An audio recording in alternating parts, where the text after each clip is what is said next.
wir noch allein sind, Helge Petermann, wir kennen uns, glaube ich, ne? Aber ewig nicht mehr gesprochen, wenn das derselbe Helge Petermann ist, oder? Richtig. Hey, genau, grüß dich. New York. Long time no see. So we're live on YouTube now. That's great. Hello, everybody. We wait for another 2-3 minutes until more people show up, and then we start our first session. Juliane, grüß dich. Schon wieder. Wir waren heute schon mal im Zoom zusammen. Grüß dich.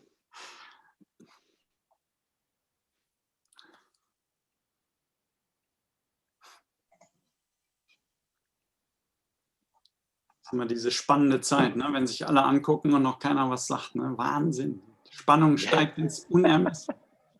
Oh, we should be in English, so it's Yeah. pressure is mounting. People are looking at each other, so.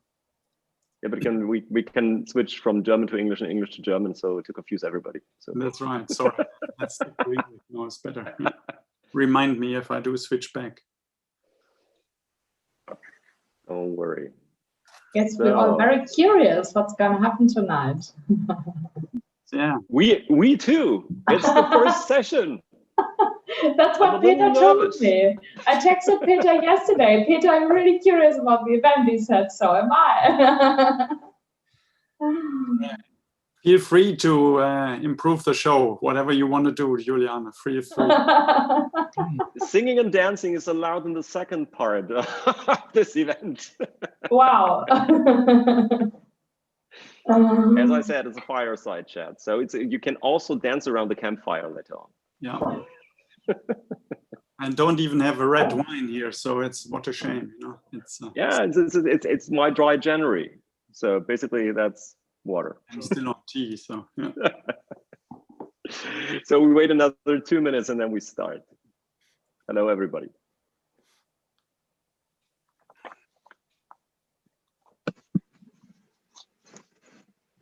Frau Gereth, jetzt sehen wir uns mal kurz zumindest. Grüße Sie. Hallo, Peter Brock hier.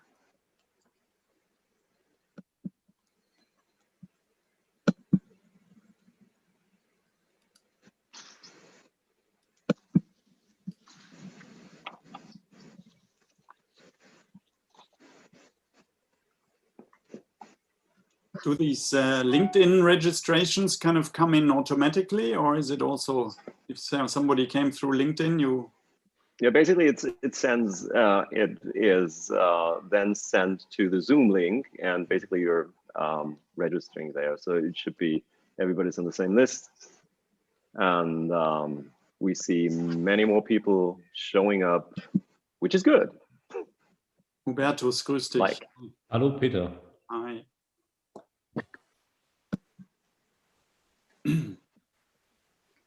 Hello. Hello. Hello. So another minute and then we start. Yeah, piling up to 20. I saw so much traction on LinkedIn that I really thought there will be millions of people coming in. I was really afraid, but Peter, you will see millions of people later on. Billions, not millions. Okay. Plus, we are even live on YouTube. What's that? Yes. Yes, speak to the world. Ja, grüß dich.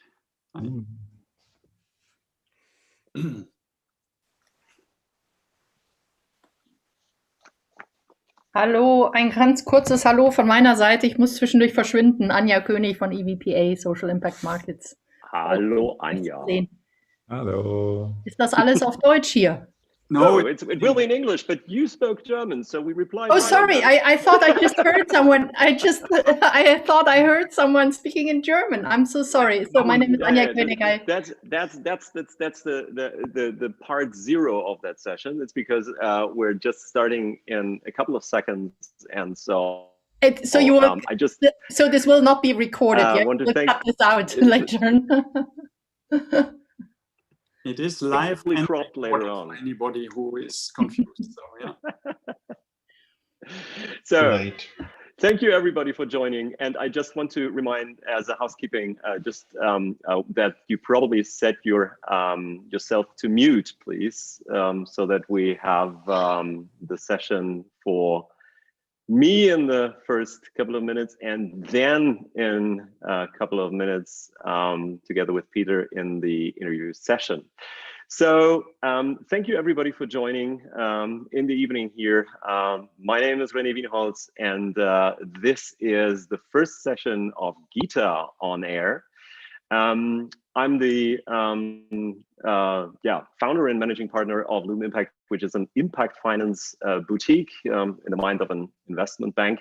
And I'm a member of GITA, which is the Global Impact Tech Alliance. It's in fact a global alliance of people that work in the impact investing field and group around the tech topics. And we thought it's a good idea to have a kind of format which in fact promotes impact investing and shows people working in this environment. And so we decided to set this up, and basically we plan to have at least 1 or 2 sessions per month, and this one is the very first one. So today we have a chat with Peter Brock for 4L Vision, which is a family office. I'll introduce him later, but at first I want to give a little bit insight about what we're doing today. This session will take around 1 hour, and then it's split up in 2 half segments. The first segment, the first half hour, is either a one-on-one interview with one person we invited, or a keynote presentation, and today it's an interview. And the second part, it's why I call this as an interactive fireside chat. It's because you are able to ask questions later on, and even interactively chat here in our panel. And that is the second part of the question. So we collect your questions. If you have questions, please be so kind and post them in the chat area here in Zoom.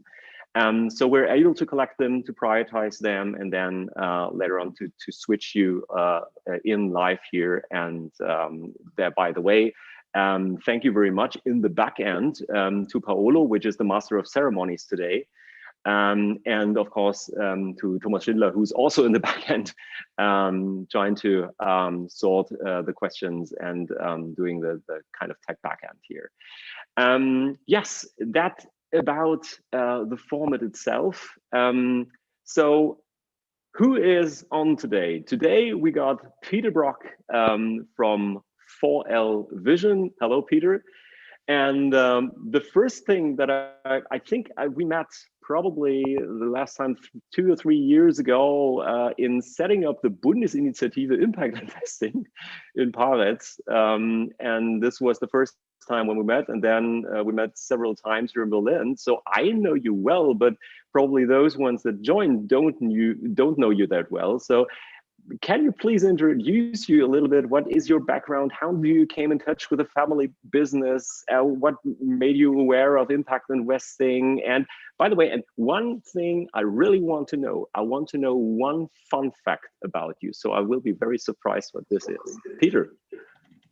I look into the group and consider if I can bring that fun fact or not, but okay. Thank you. Happy New Year to everybody still, and a lot of impact to all of us. So thanks for GITA to invite me here today. I don't know why I came to that honor, but I am honored, so it's great. I did attend your GITA launch in Germany a little while ago, so I have been following what you do ever since. It's great to see the tech community focus even more on impact. And René, you mentioned it. I'm one of the founders of the Bundesinitiative, but there are at least 2, Anja König here and Juliane Böselager. We had a chat today in the Bundesinitiative. So a lot of support here, and if I miss somebody, please let me know. Now, what is driving me? I mean, I used to be a banker. That's bad enough, but and Hubertus knows we worked in a HSBC Trinkhaus together. I then was at Saal Oppenheim, at West LB, at various other people, and then in the end I was at EY, at Ernst & Young. where I focused more and more on family offices. So this is really my kind of culmination, coming from corporate finance, from deal doing, to family office structuring, to wealth structuring at the top level.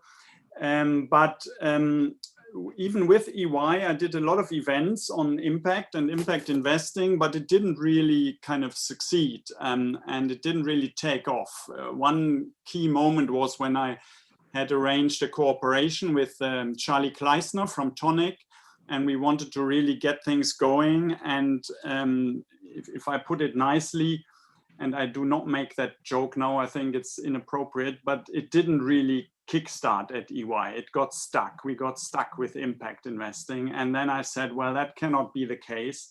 So I left EY 2.5 years ago and joined a family office in Switzerland, which unfortunately does not want to be mentioned. So I'm on their investment committee.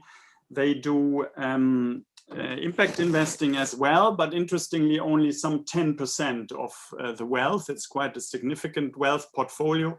So they chose to just invest 10% of their overall portfolio in impact. And I'll come to the other possibility that you actually impact investing, as I'm sure we all know, and ask if you don't. Impact is not an asset class in itself. It works on all asset classes. So that's an important thing to say. The other family office that I work more and more for in Germany is the 4L Vision. The 4 L's stand for live, love, leave, learn, and leave a legacy. Leave, learn, love, leave a legacy. And the owner of the wealth is Ralf Suikat, that is publicly known. He sold his business some years ago, and they really focus 100% on impact. So, you know, they would have the whole portfolio, and maybe we can look at that over the course of the call here. At 4L, we have a stock market portfolio, which is very strictly selected for impact criteria. They have direct shareholding, social entrepreneurs. They are funding. They have a foundation, you know. So they are really looking at the whole portfolio of assets on a holistic basis. And apart from that, in the meantime, we have founded the Federal Initiative for Impact Investing, the Bundesinitiative, which is increasingly coming into motion. We have working groups, one that I'm heading for family offices, but we have others for impact measurement, for political work, for Juliane will remind me in a minute, several working groups. So, you know, happy to have more people really as members. So really the thought is to talk about impact investing in German. It's not just the language, but it's also the transfer of the impact thoughts into Germany, which is important. I'm sure you all know the Anglo-American world is different. There's a different way of private funding. You know, we have the social market, the Caritas, Diakoniewerke, and so on in Germany. So it's a different funding of social markets. So we have to indeed transfer that subject of impact investing into Germany. And that's why I'm really interested to bring more and more people into this through calls like this, through the Bundesinitiative, but also through talking to investors with 4L Vision. Maybe I'll leave it at that for the moment. Yeah. And what's your fun fact? You're always a fun fact. Okay, now if you're pushing, I hope there's none of my previous colleagues here. The fun fact is really that my last conversation with my boss at EY was when he did say, he said it in German, but leave this shit of impact investing, leave that alone, you know, leave that aside. And I said, well, I don't think I do. So thank you, you know. So and that is true, and I'm happy to say it half publicly at least. So that was the moment when I said, okay, there is a moment when you want to leave big organizations and rather go into small family offices to be a bit more spearheading the market. That's, by the way, what I feel that family offices can really do flexibly, look at the impact market and see where they want to change the world bit by bit. Yeah, that's interesting. But that fun fact leads me to my first question that I have to you. Basically, you said you were in the management consulting sector, and then you thought that impact investing topic must lift off.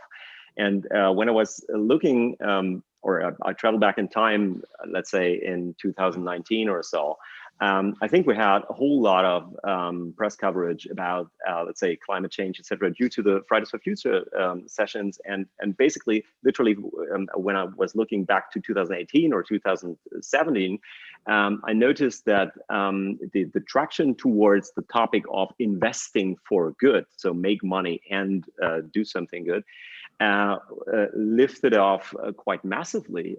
And then beginning with the Corona crisis, many people were asking me, I mean, that was literally taking off, but now everything is stuck. So I think everything is about Corona and nobody talks about climate change and everything anymore. So is impact investing lost somehow? Is it really going down? What's your personal feeling about this? Well, especially in the background of the COVID situation at the moment. Sure. I mean, it shouldn't be is the answer. And from when I talk to impact investors, everybody says, like the key people around tonic and so on, everybody says now is the time. Yeah? If we don't get it on the streets now, impact investing, then never. Yeah. So I totally share that, but feel free to share your opinions. So, I mean, look, COVID is a terrible crisis, and what it shows is that we put the limelight onto some, or the spotlight onto some new areas where we thought the world would be fine, you know, like even in Germany, you know, we thought like everything is fine with hospitals and medical staff, but it's not, you know. So even in probably the country with the highest infrastructure and the best quality medical system, you know, we find areas where we are struggling. And look at other countries, I don't know, Brazil and others, we don't need to bring all these examples now. But COVID put the spotlight onto new areas where investment is thoroughly needed. Yeah. But that's not new to impact investors. Yeah. I mean, we had the SDGs before. They are still true. There's still the funding gap that has been before COVID. So the question will just be, is it possible that COVID changes how we look at impact investing? Are there new areas that need even more impact investing now that they might have needed before? So, I mean, one of the notes that I made in my article that I wrote a little while ago, Impact of COVID in a Family Office Journal, you know, there's lots of research about that, and I just quote the CSP here, Falco Petzold's team. I don't know, some of them wanted to join, but I can't see them now. In one of their research, they said that the highest perceived unmet need is in the area of agriculture, food, and water. Yeah, they looked at the need by SDGs and by certain criteria. So they identified the highest need in certain areas. These things, these researchers may change a little bit due to COVID, and there may be new foci for investment, but in general, I think it's just true that to say that there must be more money now, more capital going into impact investing to not only solve the COVID issues, but the issues that we had anyway, climate change and the funding gap as defined by the SDGs. So to me, that's not much of a change, and it motivates more and more people now to look at new investment, some new investment principles like impact. One participant in the market, he said, I'm reading this out of my article as well, the crisis gives us all an excuse to have conviction for impact investing earlier. That means we should and must act with greater urgency. And I think that has to be true, and that will come out to be true. So I'm a minimalist, so I summarize, it's going up and not down. The amount of money that we need. And feel that. I mean, the amount of new funds, impact funds, the amount of new social entrepreneurs coming up, the Cent in Germany is more active than ever, EVPA. I'm sure you all see that there is more and more demand, but also more and more need for capital coming up via funds or direct investments. Absolutely. So basically, you were talking about the money is needed. That's on the one hand, let's say, I would probably say it's an emotional aspect, but especially from the angle of someone who is the investment director of a family office, especially what motivates families to invest in this kind of in let's say impact asset classes or in impact in general. So what's in fact the deal, also the money wise, what's the deal in it? And basically I think the most challenging thing I see from as an outsider, I'm not a family officer, but is how to transform a portfolio and how to assess new investments that are kind of clean or aligned to the investment philosophy behind it. So what is your insight? So what's the motivation, and how do you transform such a portfolio? Yeah, it's a big question, and it's not easy because impact investing isn't all that easy. You know, I mean, ESG is kind of well-defined, apparently well-defined by the financial services industry.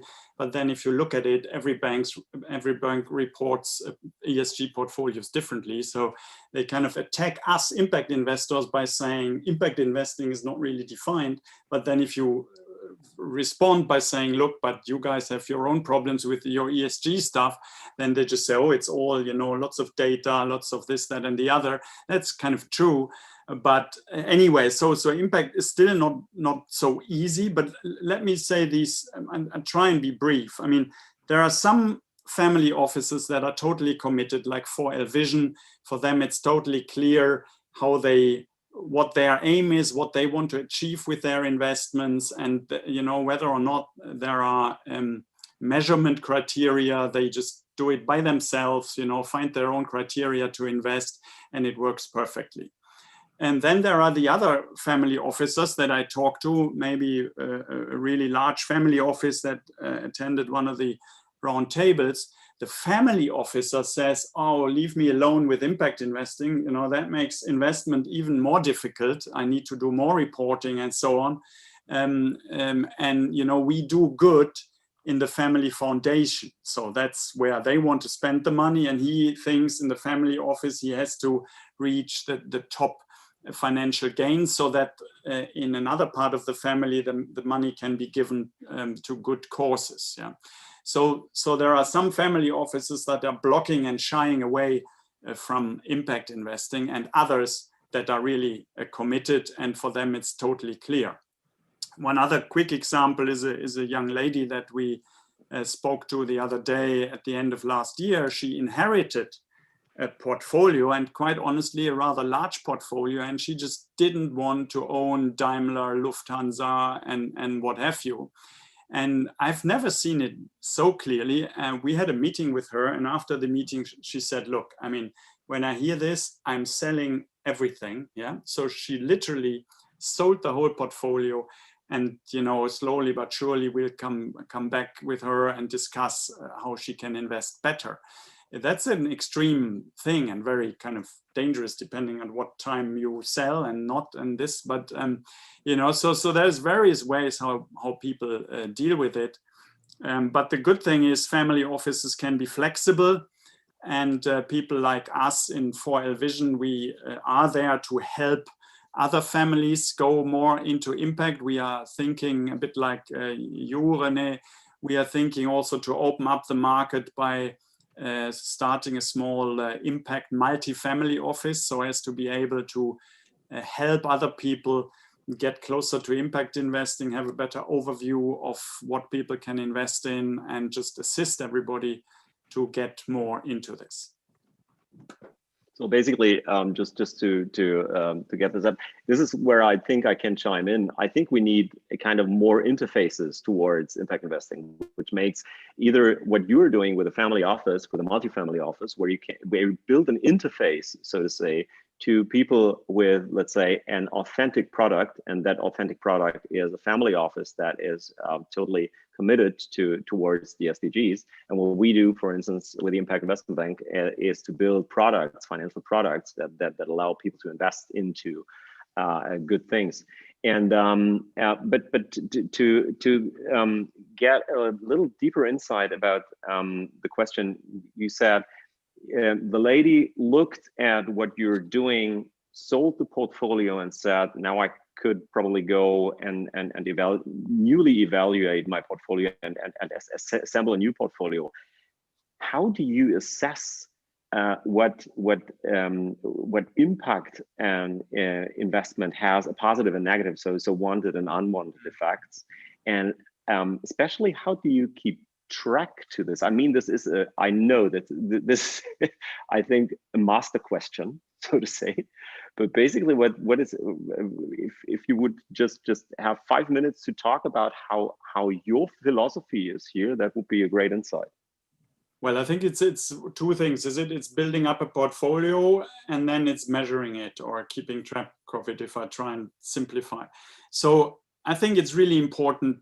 I mean, very often impact investors like us, we are talking and defending what impact investing means. Somebody the other day said, maybe we should stop doing that and just say, look, this is good investing. You know, what you guys are doing is just rubbish. So let's not argue what impact investing is. I mean, after all investing should be impact investing. Yeah. So the quicker we can achieve that point, the better. And, you know, the Green Deal, the MiFID, or everything in the financial services industry is kind of slowly but surely coming towards that, but it takes ages, obviously, too long. So that's why I'm saying family offices can be spearheading.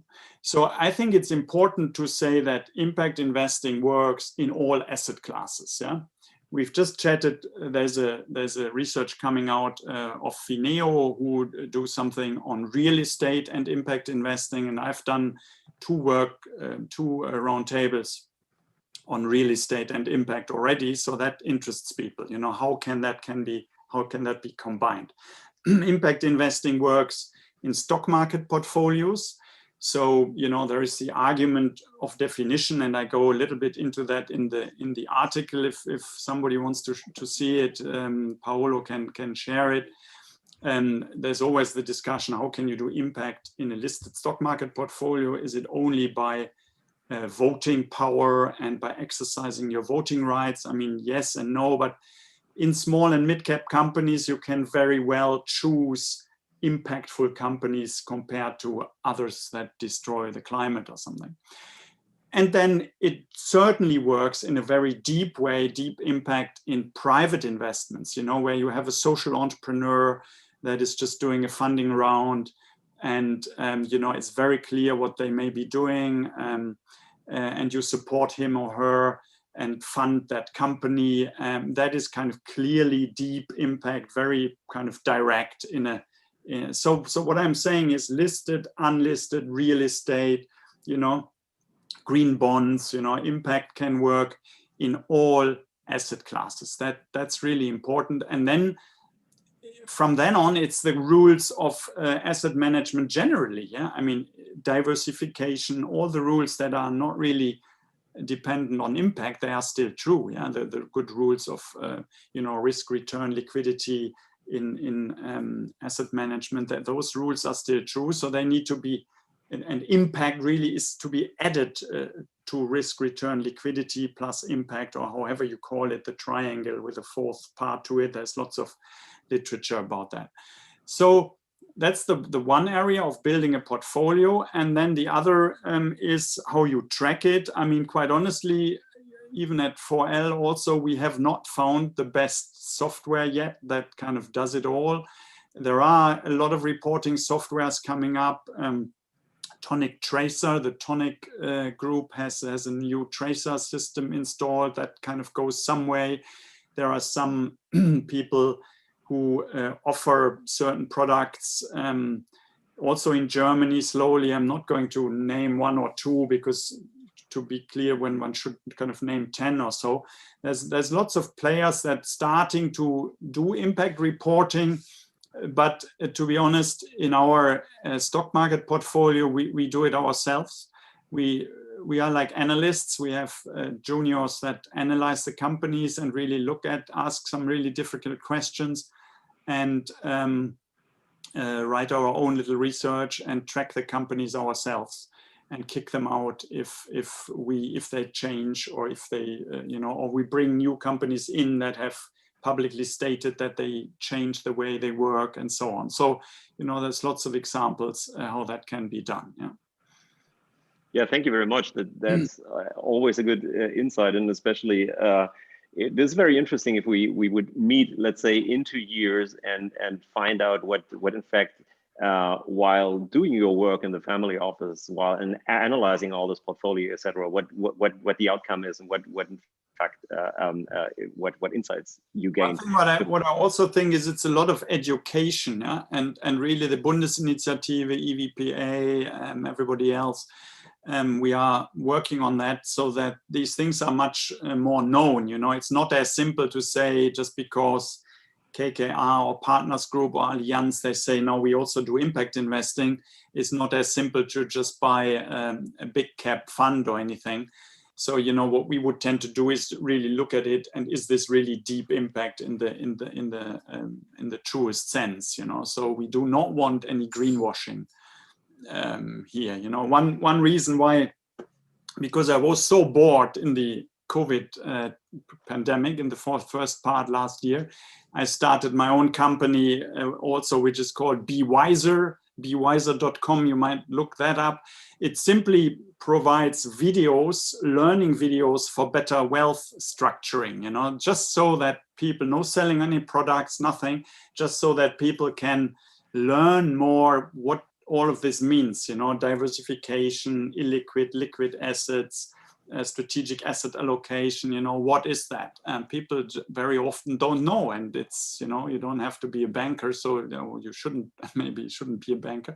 So a lot of people don't know, and thus it really helps families of wealth in the family office context to learn more about this. And on impact investing, I think the Bundesinitiative, we are planning a summer school, we are planning an annual event. We will be writing articles. I wrote an article with Martin Vogelsang from the Federal Initiative at the very beginning, a good year ago. So there will be more and more about this coming out. Yeah, thank you again. By the way, just for all of you, the document that Peter is referring to, so that article that you wrote, is shared in the chat here. So if you want to have a read after that session, basically it's a longer document. So to read it through now, it's probably not the right. It's also a bit academic, but that was the kind of ask and the approach to do it. You may find it a bit academic, but anyway, so have a look at it, and it's also on my LinkedIn page, so you can find everything there. Yeah. Okay, thank you. Before we come to the interactive part, I have probably a last question complex, and probably for the last 3 or 4 minutes. I think basically it's basically an outlook question. Basically, if you look towards the next year, what at the moment are the obstacles you see for preventing people, especially families, but general investors, from getting more involved into impact investing? What's the obstacles, and what would be on your wish list to come over this situation for the next year or years? Yeah, well, I'm actually getting quite excited now. I mean, I've been doing this, building this federal initiative up over the last 2 years or so. There's lots of joiners here, so I'm a little ungeduldig. What's the word? I'm a little impatient now. I want more capital to fly into impact, and so I would wish that, you know, this finally comes through, and more funds come up, and more quality funds come up, and more investment opportunities, and more investors come up to say they really favor impact investing. It's not just a next gen thing, so it needs more support. What could be an obstacle? I mean, clearly we have seen some very big examples where old industries are saved now. Yeah, Lufthansa and TUI, you know, I don't know, billions and zillions flying into with public money into partly old industries. You know, that capital is not available for impact. That's also private capital very often. So the risk, I think, is that many people, even family offices, are sitting on their pockets and not spending anything because things are sufficiently uncertain after COVID as we come out of it. So everybody might have to save his family business first, his or her family business first, before going into real impact. So those are the real stumbling blocks, I think, you know.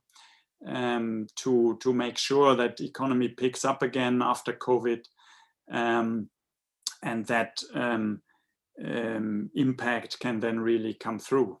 So there are, and one big stumbling block, I think, is the problem that the social fabric could possibly be falling apart. Yeah? I mean, we've discussed this in America a lot with the riots and so on. But also in Germany, I mean, depending on how many restaurants in the end go bust, this will cause social unrest and social problems, and the state will not be able to fund all of these necessary things that we might find are part of the social network, even in Germany. Yeah? So more private money will have to come into this, as states will not be available as the main funders anymore. I think there will be a point in time when we reached the maximum spending levels of governments. So that will change the general funding of the economy, I would have thought. Okay. So you know, there can be a stumbling block, but then I still think that more private capital goes into impact. But I think we can just flip over to the more interactive part. And I think one of the first questions that was, thank you, by the way, to Thomas and Paolo for preparing the questions and prioritizing them regarding to the chat, and to all of you asking the questions, by the way, which is always a good sign that people listen to us, even if it's in the evening here in Germany. So after a stressful day, that's quite some achievement. And so basically I would open up, and the last thing what you said is basically we need more money because countries and states are not the right ones to finance the whole thing. So how do we get there? And I think one of the questions that got the most votes was from Melina. And Melina, do you want to unmute yourself and then ask the question by yourself, probably? Melina? Sure. Hi, everyone. Hi. And thank you so much for the session. I'm not sure if we were actually voting, but I'm happy to go first and see how it goes. So it was an invisible voting process. The longest question. You won anyway. You won. Awesome. So my question is basically, you know, for the last year, impact investors have been talking about how we are in an inflection point, how there is more and more funds being channeled towards impact investing, specifically on the private side, right? Let's put aside the equity, the public equity side for a second here. But to be honest, in Europe, most of the funds that I've been hearing about that are popping up are very tiny, you know, 10 million at most. There are very few impact investors, again, VC side in Europe that have funds are 50 million or above. And you are right. I think I did have a chance to read your question that are we lying to ourselves, you know? Yeah. And you said family offices are not enough. I mean, and I totally agree. I mean, the focus here was a little bit on family offices. So I talked to family offices, but yes, they can be spearheading, but they will not be the big volumes in the market. So we need institutional investors to go into this, and also the good institutional investors that really believe in real and deep impact investing and that don't just do greenwashing. Then we have achieved nothing. So I think it's, and the longer I talk about this, you know, the last 2 years, I'm getting, as I said earlier, I'm getting a bit nervous, you know, because I say to some people that I'm going to try another year or two, and if it doesn't take off, it doesn't take off, you know, that can happen, but let's push now, let's keep pushing. What was it? Well, I mean, there are more funds coming up. They are small, but I don't know, you pick an example from your experiences, but I spoke a lot to Revent Ventures. You know, they say they're trying to do larger venture capital deals in the normal way that people do good venture capital investing, but they have very, very strict impact criteria, you know, even in the term sheets, you know, so that the biggest buck isn't paid out just if the financial return is the highest, but if the impact is the highest of the companies that they invest in, you know, so they really put themselves under the pressure to report the impact and not just look at financial returns. So I'm hopeful there are more and more larger venture capital players coming up. There are some large cap funds with private debt and private equity opportunities, you know, so slowly but surely. I spoke to a big private bank this morning, actually. They were very interested and will finally want to do something to go away simply from ESG investing further into impact. But when will the trillions come into impact? I don't know, but let's keep pushing, you know, and there may be the point sooner rather than later that it happens. So.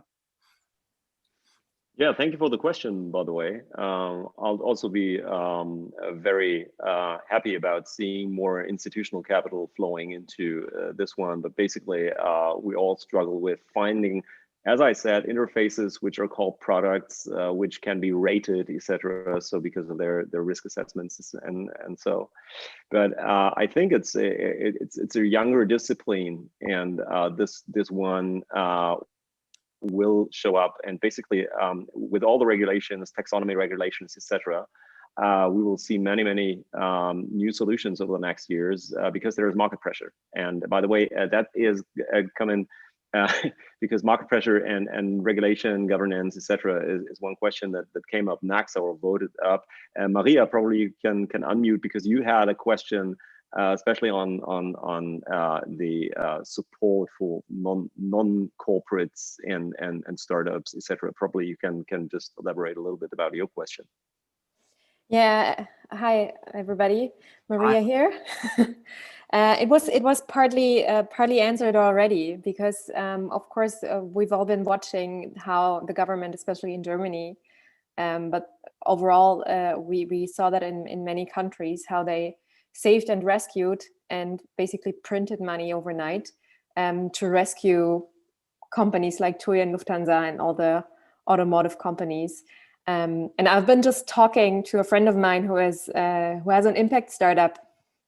Yesterday we went for a lunch walk, and it was really devastating to see how he is struggling. He did a completely pivot. They are doing amazing stuff. It's a food tech startup. They had to go to completely from B2B to B2C within 8 weeks, and they did it.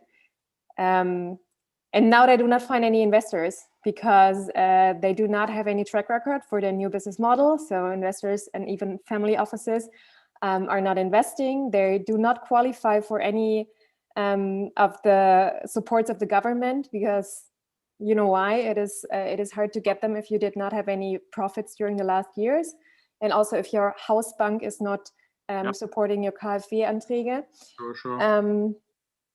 So yeah, it is a struggle, and well, I'm not saying it's easy, you know. I mean, yes, absolutely, it's a struggle, and it's normal venture investing, as it you know, in this case, if this is a seed investment, you know, the general question is, you know, who should be investing in seed in startups and with seed capital? You know, it's not the right thing for everyone. It's not for every family office. It's not for every, you know. So anyway, these normal rules apply to investing. But you know what we can do, our family office, what René does, what many other people here do, EVPA and so on, is to try and lift this ecosystem further up, that people meet each other, that we know Send is active, you know, that there is more exchange, more opportunities floating around to more people.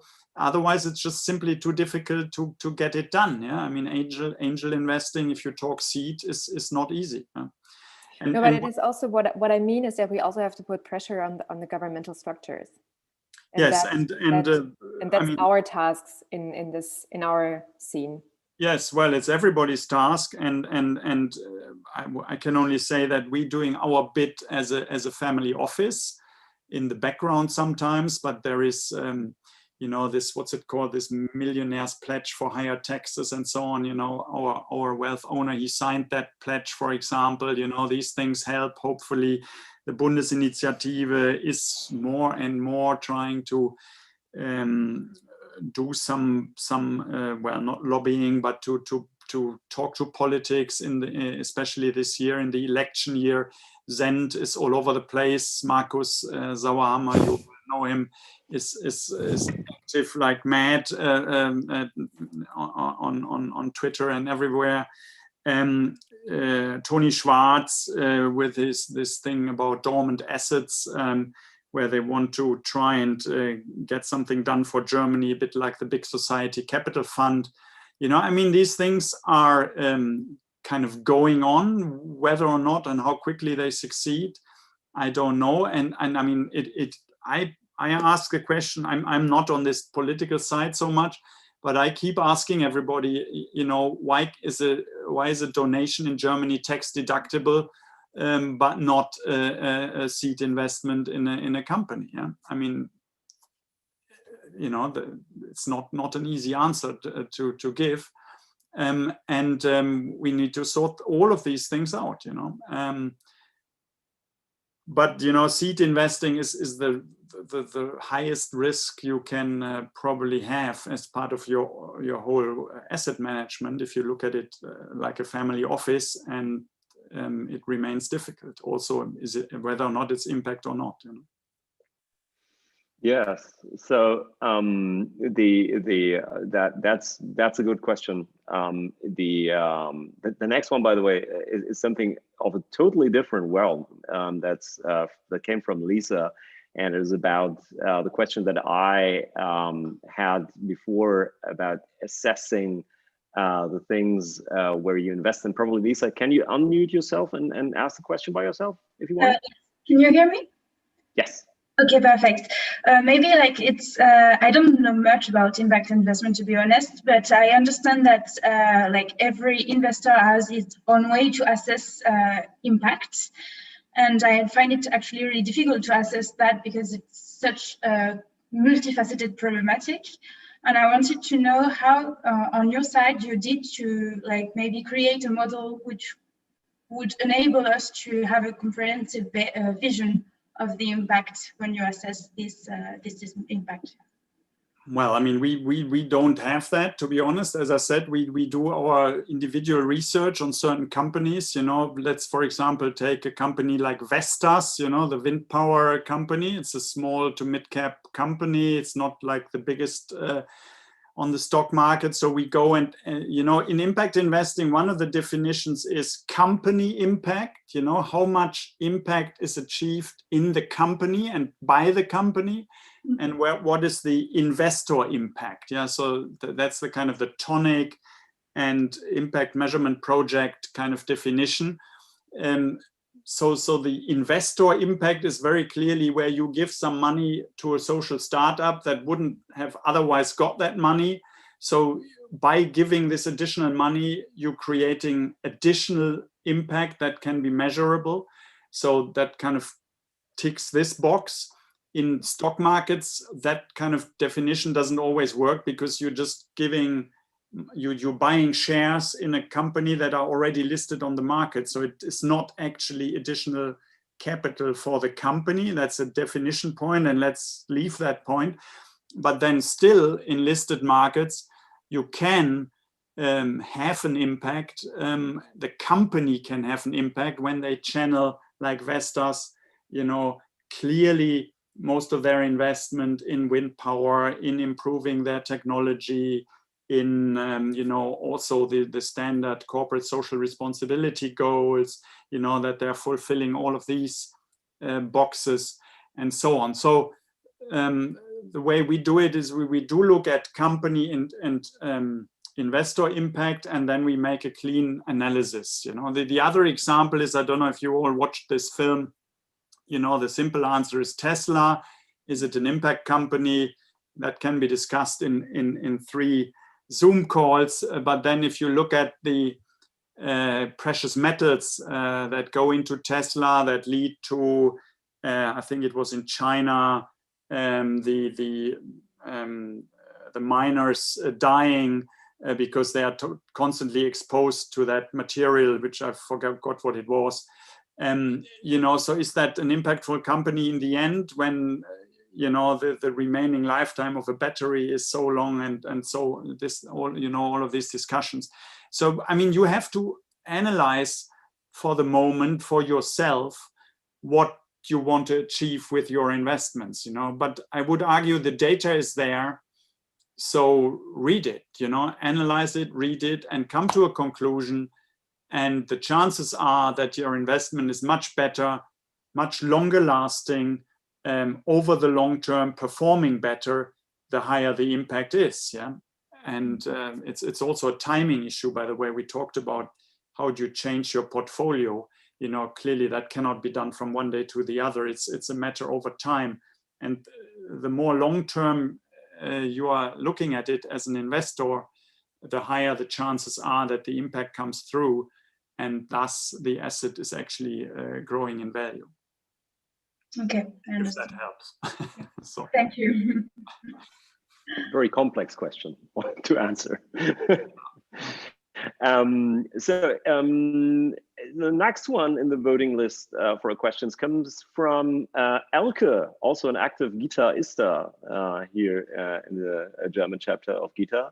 Yes. Elke, you were asking a question that is extremely interesting, because it builds bridges between the, let's say, the trending classic world of ESG investing and impact investing, and about the taxonomy there. Can you unmute yourself and ask the question that you've sent? Yes. Elke? Hi, everybody. So I think I had several questions. So may you help me a little bit? What question do you mean? The first question that got the most vote was about, let's say, how to define defining an impact and measuring in a kind of negative way. Okay. Okay. Yes. Thank you very much for helping me. So I learned from the sustainable world discussion. So what is sustainability?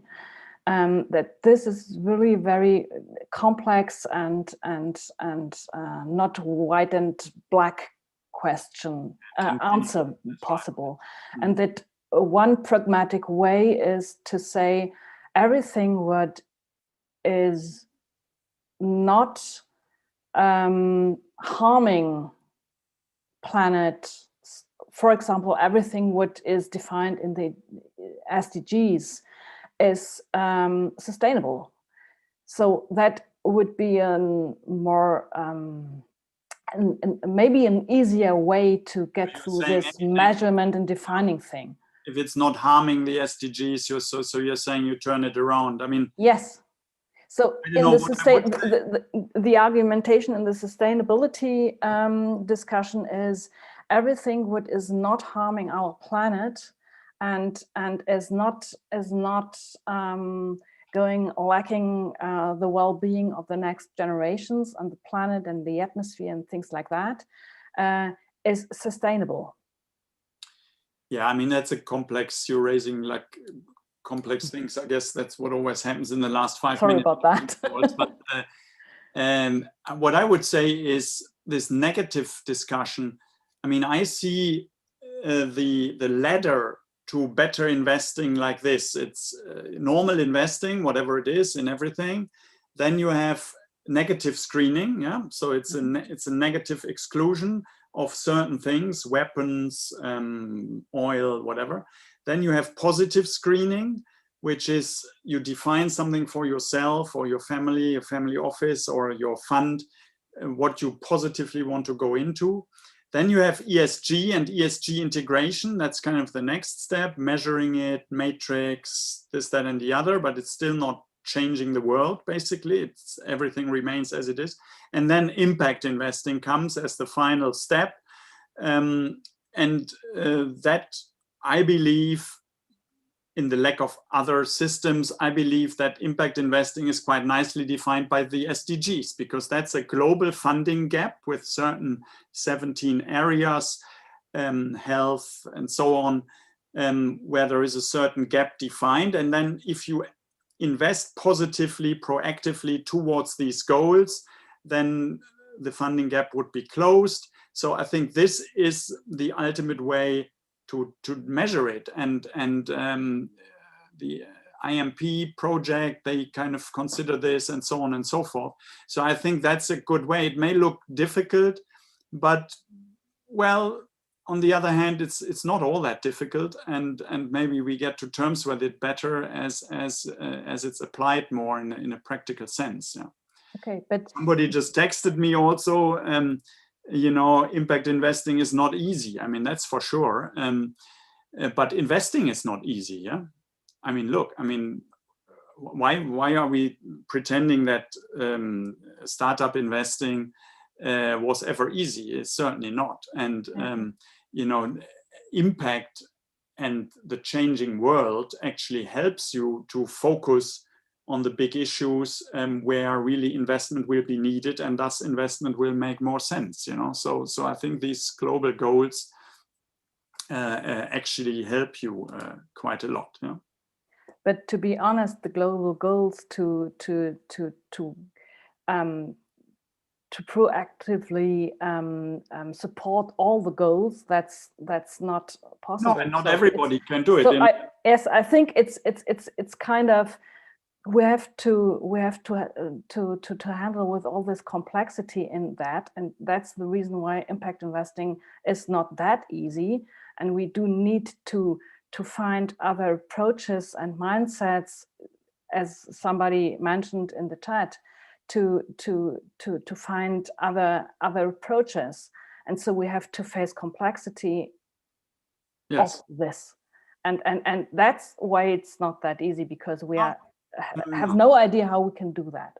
Fair enough. And you know, but if we come back to this family office world, I mean, you are free to make it as easy as you want. You know, I mean, you may have a family which says, okay, yes, look, I want to invest in digital education, edutech, and I become a specialist in that area. I try and look at all the things that are happening in that space, and then it kind of starts to get much more easy. So you want to focus on one SDG and even one subsector of the several within the SDGs. So that also actually answers your question. I think you also asked, does COVID give emergency only to investing in the health sector? And certainly not. I mean, digital education is very high on the radar. you know, others just don't come to mind, but there's lots of other repercussions which also make certain impact areas more needed. Yeah. Thanks for the good news. And thank you for the question, by the way, and thank you for the answer. And as we only have a couple of minutes left, I would only probably pull in one more question that got many votes, and it is quite controversial by someone that already spoke, but I think the question is so good and interesting as an outro question, so to say, to answer, that I put it in. So Melina, probably you can step back in again and ask your question around the, let's say, impact measurement frameworks and what keeps us basically from the main thing. Yeah, and I guess thank you again for the airtime. And I'm also speaking from the perspective of someone who has created an impact tech framework. So, and I know how burdensome it can be for investors and entrepreneurs alike. But I just feel that in the impact investing world, we focus so much on measurement. And I know that it's necessarily to understand whether you're actually having a net impact in the world, a positive net impact, but sometimes it's all what we talk about. And I feel that we are missing the point of making impact investing mainstream by, you know, just saying that if you are not measuring, you are not an impact investor. So I don't know if you, Peter, have any thoughts about that, or anyone else in this call. Well, it's a fair point, yeah. And I keep saying, I mean, you can measure things like you can say, I built a school in Uganda and 100 children have gone through that school every year, and you are happy with it because 100 people have been at school and surely learned something, yeah? Or you can mandate a big global consultancy firm and look at those children over the next 20 years and spend 500,000 euro on evaluating whether or not they have studied, how successful they were in life, and only then measure the impact of your school investment. But what the hell? I mean, you know, you can spend ages measuring stuff. And I sometimes say, keep it simple. Yeah? And in a family office environment, again, you can easily do that. But the whole financial services industry puts that pressure on impact investing, as you rightly say, Melina, that we have to be able to measure it, you know, and nobody else ever bothered about it, you know. I mean, surely financial returns are easier to measure than social or ecological returns. So, as we are a little bit time limited today and the hour is over, I have one fun fact that was reported in the chat directly towards me. I think we had a very nice prioritized list, by the way. Thank you, Paolo and Thomas, for prioritizing the list again, because that's quite a lot of work in the back end. And the fun fact is that we only had airtime for women this time. So basically, we disrespected gender equality. Sorry. I have to also agree to Anja. I only looked at your note here very briefly, but public funding needs to come into impact investing also. I think that's also a big thing. We have to make sure blended finance works in this. I don't know, I think that hopefully that was the point you wanted to make. So if everybody... I'm not going to say much about this, otherwise the airtime balance will shift even to the gender side, and maybe our male friends will feel at a disadvantage. But yes, indeed, I think it's an important point, and I wish the national governments would actually look at what's happening at the European Commission level or at the EU level and really copy some of those measures in their own countries. It's at the moment, it feels like being absent, at least in some parts of the world, including in Germany. Keep pushing. So you are in the EVPA and keep pushing the Bundesinitiative around. We'll push together. That's great. Absolutely. So, any questions? Or yeah, I think basically we had so many good questions. Basically, I just went from top in the voting list down. There are so many questions more. I think basically just to wrap up a bit, first of all, Peter, thank you very much for being the first one being interviewed here in the GITA OnAir session format. And next time we will have other interview partners that are also very, very interesting. So stay tuned. And if you want to know more about GITA, by the way, just approach me, René Wienholz, or Thomas Schindler, who is, in fact, the segment lead or the chapter lead for Germany. Then we introduce you to GITA. And of course, we're all on LinkedIn. So basically, if you want to ask your questions towards me and or Peter and or others here, I think we'll all find us on LinkedIn. And so thank you very much for your time. Thank you again also to Paolo and Thomas in the back end. And I wish you a very nice evening. Stay safe, stay healthy, and see you next time here on GITA on Air. Thanks for setting it up, Paolo, Thomas, René, and thanks for everybody staying on. So reach out if there's any questions. Yeah. Wonderful. Thank you very much, Peter. Thank you very much. Bye-bye.